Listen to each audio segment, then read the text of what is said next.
to NewFilmmakers Los Angeles. My name is Danny DeLillo and we're here at the South Park Center and I'm here with Lauren Stoelzle with her documentary, Tommy's America. Let's take a look at a clip. There's a dream that I see, a break can be across the land, shake this land, a wish or a command. Lauren, it's fantastic to have you here today and thank you so much for sharing your documentary, Tommy's America. Thank you for having me. Oh, you're so welcome. And for those that haven't seen your film, tell us a brief synopsis of your film. Sure. So my film started out as kind of a diary of a relationship I was in, and then became something much more, which was this dissection of a mixture of stereotyping people, as well as like this, what does it mean to have an education in America? What does it mean to have debt? And where does our freedom and our actual like intelligence lie? And how do we go about achieving that?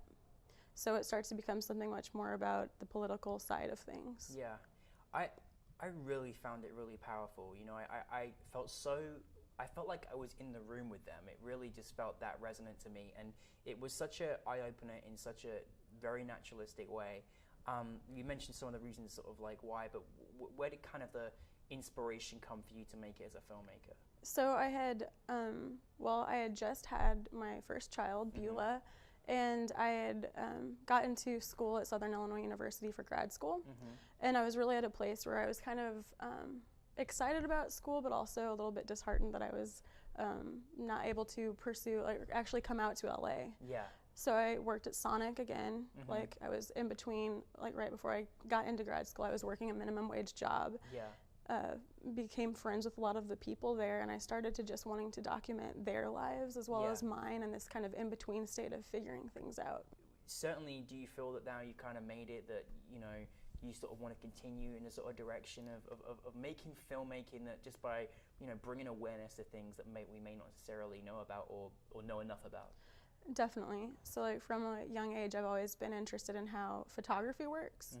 I think it's really beautiful that you can take someone who thinks that they're not important, who thinks that like, okay, because I live in like a small town or because I don't know who I am, that I'm not equal to somebody else who has like a famous photograph or something. But it's really cool as the person behind the camera to be able to show people what you see that's beautiful in the other person or unique about them.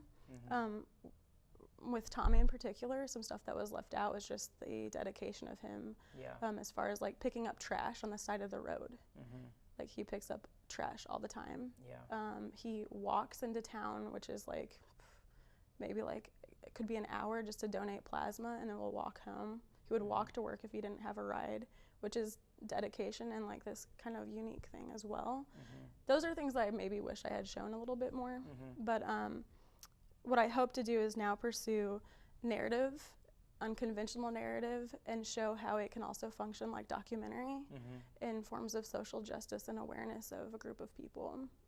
I think you're super talented, and I think you're, you know, covering subjects, you know, that we all need to hear and learn about and nurture. I'm from a small little town in England, and I was moving a mile down the street, and they're like, "What on earth are you doing?" You know, and I can relate to that environment, and it was never supposed to be. I was supposed to leave the village, but you know, if I did or I didn't, it doesn't matter. It's a person. They've got a life, and they're living their lives, and you know, it's important that everybody's recognized. So, what is it like? You know, you create this documentary, and you know, amazingly, you got so many things on the go, and you're doing your masters and everything else. Like, what is it like to have your film selected for NewFilmmakers LA? You know, from Illinois over the way to Los Angeles. It's really rewarding. It's like it creates hope and it creates excitement that you can live somewhere small and still be able to have be selected to have other. The most gratifying thing is that other people, like outside of the community where it was shot, will be able to at least watch it, and even if they don't like it, they'll be able to tell me their opinions. I'll be able to watch their reactions or hear what they have to say about it. That's beautiful. It's creating a voice in in an area that hasn't heard that voice before. No, absolutely. What's next for you, Lauren? I'm working on a film called Coterie. It's an unconventional narrative, similar to kind of what I was talking about, but it came about through doing a documentary, and then I changed my mind. I've been working with a 12-year-old girl who, when I met her, was 10, and this is her debut. Like, she's starring in my film.